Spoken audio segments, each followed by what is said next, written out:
had declared that he and Maddie were setting up house, and Maddie was only responsible for the two of them. Ugh! Which left 3 whole brothers Junebug had to launder for. And then there was the problem of Morgan.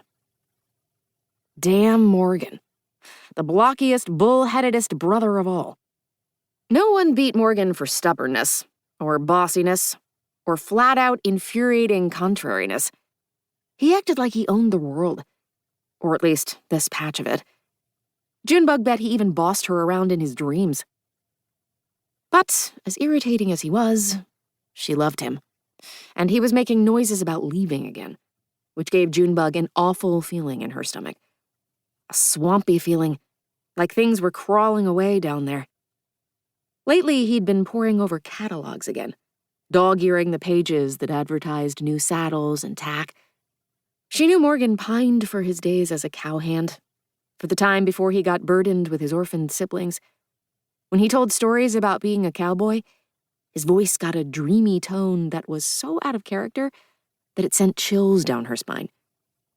Since when did Morgan talk that way about an orange sunset, and the way it cut through trails of dust glittering with gold?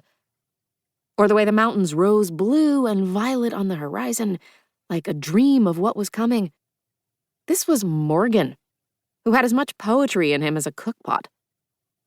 But now that Kit was hitched, and there was a woman on the scene to mother Junebug, Morgan was waxing all poetic, and he seemed to think he could saddle up and head back out running cattle, leaving Junebug behind to cook for everyone and to launder Bo's and Jonah's pestiferous underthings. Junebug didn't like it. Not one bit. It didn't matter how many times Junebug hid or destroyed the catalogs. He always seemed to get his hands on more. It made Junebug sick how much he pined to leave her. They had a good life here in Bucks Creek. Look at the place. It was goddamn picturesque. Through the open door of the trading post, Junebug could see the creek, which was really more of a river tumbling by, silvery in the sunshine.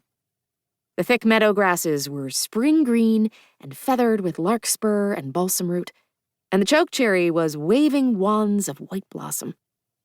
The blue mountain sky was fluffed with clouds so white they looked like new snow, and the air was pine fresh and carrying the smell of sap and bloom. What more goddamn poetry could he want? And aside from all the bucolic waxing on about the mountains, wasn't she enough? Morgan had been a parent to her. A bossy, griping, captious parent, to be sure, but he had been there. He was constant, as solid as the ancient gray rock of the mountains, predictable and sure. Morgan just was, and Junebug felt something very like raw panic at the thought of him leaving. Hell, she'd lost a mother and a father, her brother Charlie, and a bunch of sisters. Did she have to lose Morgan too? He seemed to think she didn't need him anymore, which was just plain wrong-headed. But so much of Morgan was wrong-headed. It was in his nature. Junebug was scrawling angrily in her complaints book about that exact topic. Why in hell won't Morgan let me take the train to Butte? Thunderhead Bill says they got a saloon with dancing girls on a real stage and everything. Morgan says dancing girls ain't no sight for a kid like me, which is the dumbest thing I ever heard. Surely the whole point of a dancing girl is to be looked at. When Purdy Joe came by with the mail. Purdy Joe was new to these parts. He was a broad-faced Midwesterner from somewhere down on the plains. He had wheat-colored bangs and a big gap between his 2 front teeth. His name was Jensen or Hansen, or something along those lines. But all anyone ever called him was Purdy Joe. He was up in the Elkhorns prospecting for silver, and he was bright with expectation, like a kid on the hunt for candy.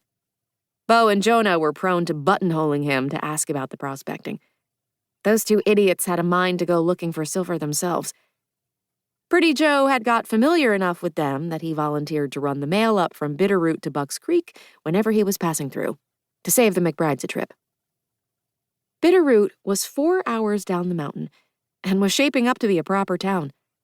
It had the post office, the rail spur, a mercantile, a hotel, a saloon, a cat house, and now a butcher shop. Well, it was a tent more than a shop,